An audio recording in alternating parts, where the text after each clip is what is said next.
Saat di rumah, Ming menemukan kartu memori tersembunyi di dompet Shinu. Sebelum Chunu, yang sekarang tidak menyamar, dapat mengambilnya, Chun yang asli tiba tepat pada waktunya dan melawannya bersama Chun. Maing melihat isi kartu memori itu yang mengungkap bukti tak terbantahkan dari kejahatan masa lalu Chun Yu. Setahun yang lalu, Chinu telah membunuh rekan bisnisnya sendiri. Lebih buruk lagi, ketika ibu mereka menyaksikan kejahatan itu, dia secara tidak sengaja didorong dari tebing, yang menyebabkan kematiannya yang tragis. Pada saat yang sama, Maing hadir di tempat kejadian, menjadikannya saksi kunci atas tindakan keji Chun Yu. Sekarang, Chun Yu dan Chinwa telah kembali ke identitas asli mereka. Chin sangat gembira, akhirnya bersatu kembali dengan Maing, wanita yang sangat dicintainya. Maing berbagi kebahagiaan yang sama, lega bisa bersama Chen Z sekali lagi. Namun, masalah masih jauh dari selesai. Suatu malam, ketika Maing tertidur lelap setelah kelelahan berolahraga, Chinsu menerima panggilan darurat dari Mu yang telah disandera oleh Chinu. Tanpa ragu-ragu, Chona bergegas ke tempat kejadian, siap untuk menghadapi saudaranya atas pembunuhan ibu mereka. Tetapi, tepat saat hendak menyerang, Maing tiba-tiba muncul dan menghentikannya. Ternyata, Maing telah dibius oleh asisten Chanu, yang menyebabkan dia kehilangan semua ingatan tentang Chinwa. Memanfaatkan kebingungannya, Chinsu mencuci otak Mei agar percaya bahwa dia sebenarnya adalah Chanwa. Menyadari bahwa dia dalam posisi yang kurang menguntungkan, Chanwa melakukan pelarian strategis, tetapi dia dikejar oleh orang-orang Chinu. Untungnya, dia diselamatkan oleh Yuan, yang membantunya menyusun rencana untuk menyelamatkan Mayang dari saudaranya. Seperti yang diharapkan, campur tangan Yuan mencegah Chunu mendekati Maying karena dia bersikeras untuk tetap berada di sisi Maying malam itu, menggagalkan rencana Chinu.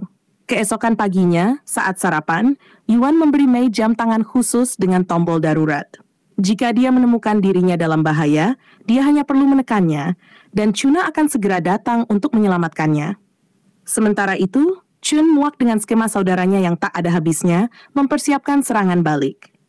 Ia bekerja sama dengan Mu Z untuk menjatuhkan Chunu, yang telah mempermalukan keluarga Chun dengan membunuh ibu mereka. Dengan bukti konkret kejahatan Chun Yu yang diberikan oleh anak buahnya sendiri, Chuna sekarang hanya selangkah lagi dari memenjarakan saudaranya atau melenyapkannya untuk selamanya. Keadaan berubah ketika Maying menggunakan tombol darurat arlojinya dan akhirnya lolos dari upaya cuci otak lain oleh Chunu. Segera, Chuna tiba tepat pada waktunya untuk menyelamatkannya sekali lagi. Tanpa diduga, Jinshi merasa dikhianati oleh Chunu. Menyerangnya dengan lampu, membuatnya pingsan dan mengirimnya ke rumah sakit. Dalam situasi ini, Chuna dan Mayang mampu bersatu kembali. Namun, tanpa sepengetahuan mereka, Chunu telah sadar kembali, tetapi hanya berpura-pura tidak sadar. Kemudian, perdebatan sengit meletus dalam keluarga Chun. Sebagai pewaris sah, Chun diharapkan untuk menikahi Muzi daripada Mayang. Namun, dia dengan tegas menolak untuk mematuhi keinginan neneknya, menyatakan bahwa Maying adalah satu-satunya wanita yang akan dinikahinya. Nona Chunu yang marah dan Mu Z mulai menyabotase Mayang. Untungnya, Hotel Ying tetap tenang dan berhasil menangkal serangan mereka di saat yang tepat. Chuna melamar Mei di depan Yujuan dan Minggu, dan dia dengan gembira menerimanya. Namun, masalah muncul sekali lagi karena keluarga Chun terus mencampuri urusan Mei Ying, yang dipimpin oleh tidak lain adalah wanita Chun yang menolak untuk memberkati persatuan mereka. Namun, campur tangan mereka terbukti feodal, hanya memperkuat ikatan antara Chuna dan Mayang. Tidak peduli badai, cinta mereka tetap tak tergoyahkan. Maying akhirnya mendapatkan kembali kendali penuh atas hotelnya. Tidak hanya itu, Muzi menemukan dirinya tidak berdaya karena Maying memiliki dukungan yang tak tergoyahkan dari Chuna, kepala baru keluarga Chinel. Bahkan, wanita Chun tidak punya pilihan selain menerima kenyataan. Chunu sekarang memiliki otoritas penuh atas bisnis keluarga, yang membuatnya tidak memiliki pengaruh untuk menentangnya. Sebagai kepala keluarga Chinel, Chinel benar-benar pria teladan.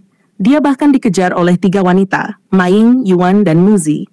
Namun pada akhirnya, Chun akan memilih Maying, wanita yang sangat dia cintai dan yang mencintainya, sama seperti sebelumnya.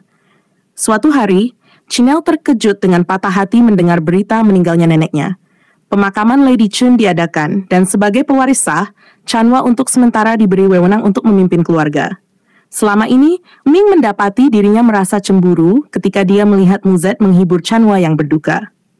Apa yang tidak dia ketahui adalah bahwa ini semua telah direncanakan dengan hati-hati oleh Chanwa dan Mu sebagai langkah terakhir mereka melawan Chunu.